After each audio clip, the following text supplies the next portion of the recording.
स्कंद पुराण में एक जगह तो ऐसा भाव लिखा है, बहुत प्रसिद्ध श्लोक है, सब लोगों को याद भी होगा जो तीर्थ यात्रा करते रहते हैं।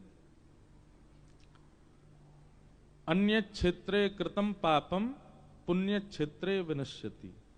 आपने दुनिया में कोई भी पाप किए हो तो धाम में जाने से, तीर्थ क्षेत्र में जाने से, पुण्य क्षेत्र में जाने से वो पाप नष्ट हो जाता है। बहुत सावधानी से सुनिएगा। पूरे विश्व में किया गया कोई भी अनर्थ, कोई भी पाप, वो तीर्थों में जाने से नष्ट होता है, लेकिन उसके पीछे कारण है कब नष्ट होता है। अब कोई व्यक्ति सारे पाप जितने भी आपको पता हैं वो सब करता है और वो द्वारिका आ रहा है, वो जगन्नाथपुरी जा रहा है, वो बद्रीनाथ जा रहा है, लेकिन वो इस बात को पहले ही विचार करके आया है कि जितने दिन द्वारिका में रहना बस उतने दिन छुट्टी है, लौट करके फिर से उसी कार्य में लग जाना है, वो सब खाना पीना है। ऐसे व्यक्ति के पाप कभी नष्ट नहीं होते, बल्कि ऐसा व्यक्ति तीर्थ में आता है तो तीर्थ उस पर बहुत ज्यादा दया कर देता है, उसके जो पाप 100 थे उनको मल्टीप्लाई इनटू 1000 और कर देता है। बहुत अच्छा। क्यों आए थे तीर्थ में? हमारे रिश्तेदार ले आए हमको, हमारा भाव तो नहीं था पर इनके कहने से आ गए। मतलब अपने स्वभाव और व्यवहार को बदलने की भावना से तीर्थ में नहीं आया। आप तीर्थ क्यों जाते हो, धामों में क्यों आते हो? कोई घूमने का कोई ये हॉलीडे स्पॉट थोड़ी है। यहां क्यों आया जाता है? ताकि जब लौट के जाएं तो कुछ परिवर्तन का अनुभव हो।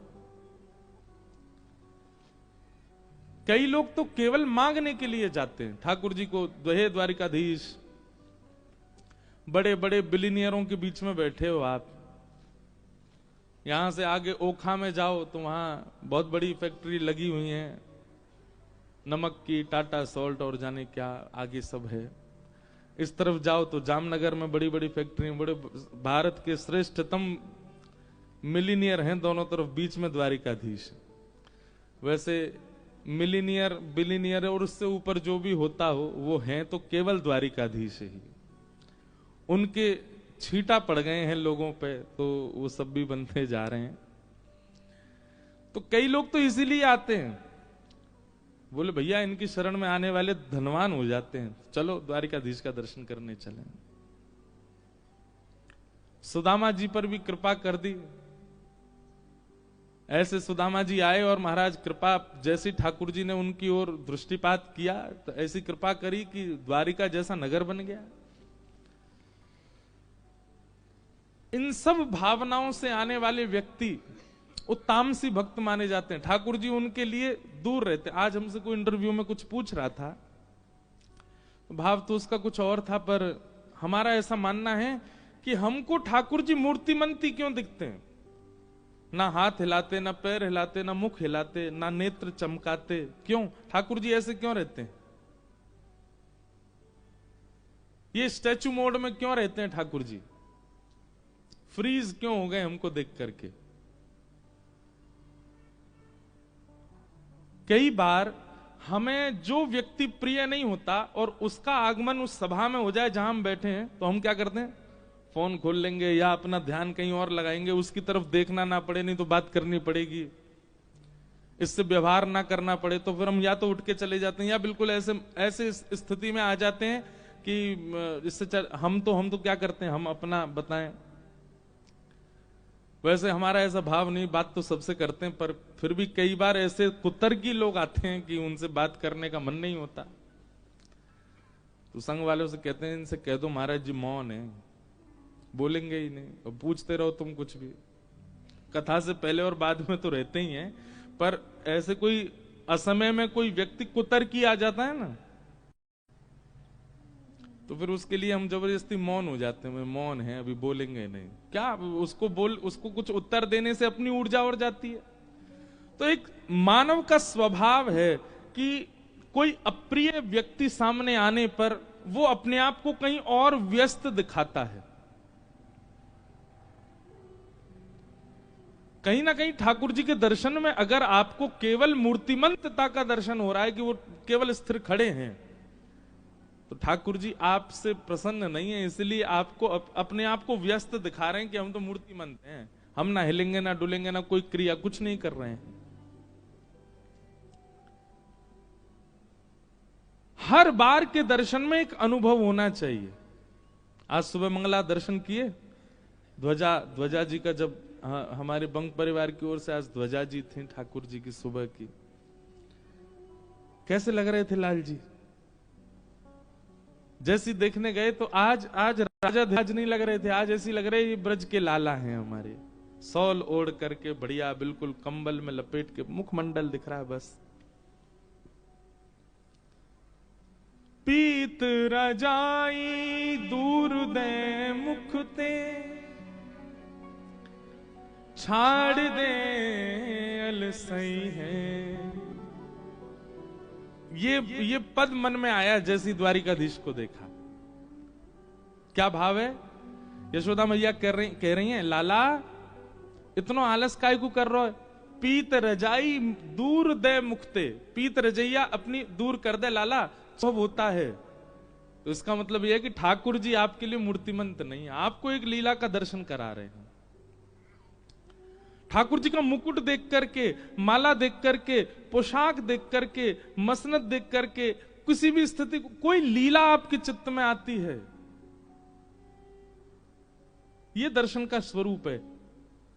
और केवल आपको ठाकुर जी दिख गए, बस खड़े हैं, कोई लीला स्मरण में नहीं आई है, तो आपके लिए ठाकुर जी व्यस्त हैं।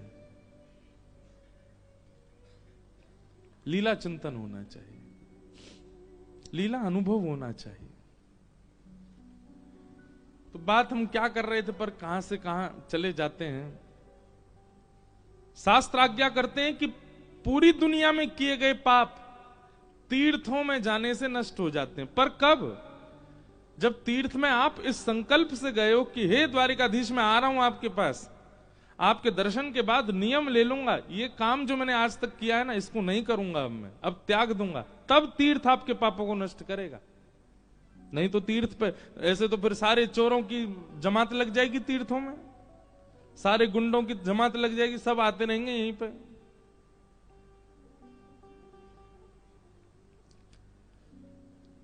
तीर्थ इतनी आसानी से पाप नष्ट नहीं करता। पाप त्यागने की भावना से जब कोई तीर्थ में जाता है तभी तीर्थ उसके पाप नष्ट करता है। आप भाई आपको शुगर हो गया, आप रोज जाते हो डॉक्टर के पास, मेरी शुगर बढ़ रही है, मेरी शुगर, डॉक्टर आपको रोज दवाई दे देता है, फिर भी आपकी शुगर कंट्रोल नहीं हो रही। एक दिन डॉक्टर ने कहा, एक बात ये सुनो, इधर आओ, तुम रोज दवाई लेते हो, तुम्हारी शुगर कंट्रोल क्यों नहीं हो रही? अपनी दिनचर्या बताओ, सुबह नाश्ता क्या करते हो?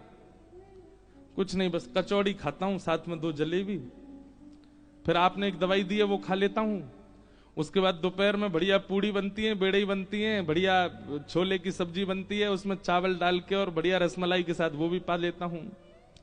रात में सोते समय पराठे बनते हैं आलू के, बढ़िया चकाचक महाराज, दही से पा लेता हूं। डॉक्टर बोलेगा तुम्हारे चरण कहां हैं, लाओ पधरा दो हमारे सिर पे। अरे आपने दवाई तो दे रखी है भाई, दवाई दे रखी है, लेकिन तुमको सही होने के लिए परहेज भी तो करना पड़ेगा। बिना परहेज के औषधि किस काम की?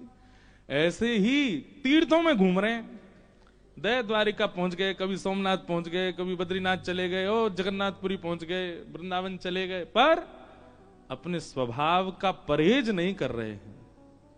स्वभाव के परिवर्तन का परहेज चित्त में नहीं है, तो कैसे तीर्थ आप पर कृपा कर देगा? इसलिए जब भी किसी तीर्थ क्षेत्र में जाओ, अपने एक अवगुण का वहां पर त्याग करके आओ, तभी आपका तीर्थ जाना सफल है। नहीं तो आपका जाना केवल धन की खर्चा करके आए हो, बस कोई फायदा नहीं। अपना एक अवगुण सोच करके जाओ। हे द्वारिकाधीश, हम ये नहीं करेंगे। लेकिन कलयुग के लोग बहुत चतुर हैं, महाराज जी ने कहा है तीर्थ में जाके कुछ तो त्याग के आना है। ठीक है, मैं रसगुल्ला नहीं खाऊंगा, गुलाब जामुन तो खाऊंगा, रसगुल्ला त्याग दूंगा। अपने किसी ऐसे अवगुण का त्याग जिस अवगुण के बिना आप रह ही नहीं पा रहे थे, उसका त्याग तीर्थों में होना चाहिए। काम है, लोभ है, ईर्ष्या है, द्वेष है, क्रोध है, अहंता है, ममता है, चिंता है, किसी एक का त्याग करो। और फिर याद रहे, आपको यह ध्यान रखना है कि वो पुनः आना नहीं चाहिए। मैं द्वारिका में त्याग करके आया हूं उसका। आपका वह एक बार का द्वारिका आगमन संपूर्ण जीवन को पवित्र कर देगा, सारे पाप नष्ट कर देगा, अगर वो त्याग आपने किया तो। इसलिए कहते हैं अन्य क्षेत्रे कृतम पापम तीर्थ क्षेत्रे विनश्यति। फिर आपने जन्म से जो भी पाप किया है या पूर्व जन्म का भी कोई पाप, सब खत्म कर देंगे ठाकुर जी एक त्याग करने मात्र से तीर्थ में। लेकिन फिर शास्त्र कहते हैं तीर्थ क्षेत्रे कृतम पापम वज्रलेपो भविष्यति। अगर तीर्थ में दूसरी जगह किए गए पाप तीर्थ में आगे नष्ट हो जाते हैं, पर तीर्थ में यदि कोई पाप कर दिया तो फिर तो वो पत्थर की लकीर हो जाएगा,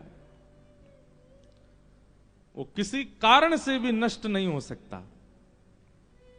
आपने जगन्नाथपुरी में कोई पाप किया है, आप कितना भी कुछ कर लीजिए उस पाप से बच नहीं पाओगे आप, क्योंकि आप धाम में पाप करके आए हो। आपने बद्रीनाथ में कोई पाप किया है, सोमनाथ में कोई पाप किया है, तीर्थों में कोई पाप, हरिद्वार में कोई, और लोग करते भी हैं, आश्चर्य की बात है, तीर्थों में भी पाप करते हैं। अभी सोशल मीडिया का जमाना थोड़ा टर्न हो रहा है स्पिरिचुअलिटी की ओर।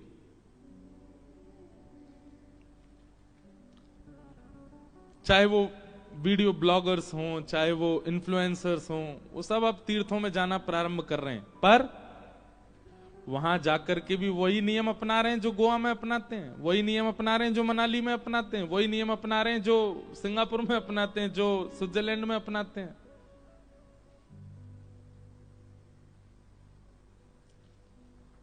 इसका भुगतान बहुत कठिन हो जाएगा आपके लिए।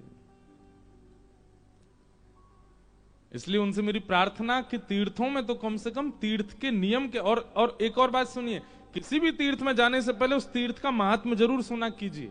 बिना महात्म्य जाने तीर्थ जाएंगे क्या लाभ। इसलिए हम रोज द्वारिका की एक बात बताते हैं आपको। मेरा स्वयं का ऐसा स्वभाव है, मैं कहीं भी जाऊं, दक्षिण में, उत्तर में, पश्चिम में, कहीं किसी भी नए तीर्थ में भी जाते हैं, वहां का कुछ ना कुछ पता चले, उसके बारे में क्या भाव है।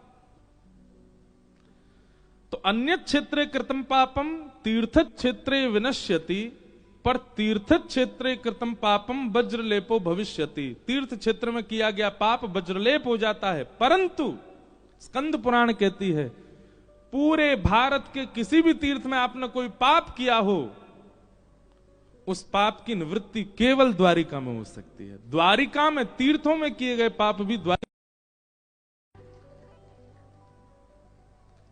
आपसे अन्य तीर्थों में कोई पाप बन गया है तो आप द्वारिका में आके क्षमा मांग लीजिए ठाकुर जी से, मुझसे जगन्नाथपुरी में ऐसा हो गया था, रामेश्वरम में ऐसे अपराध बना था, या ऐसा ऐसा हमसे उस धाम में, तीर्थ में ऐसा हुआ था।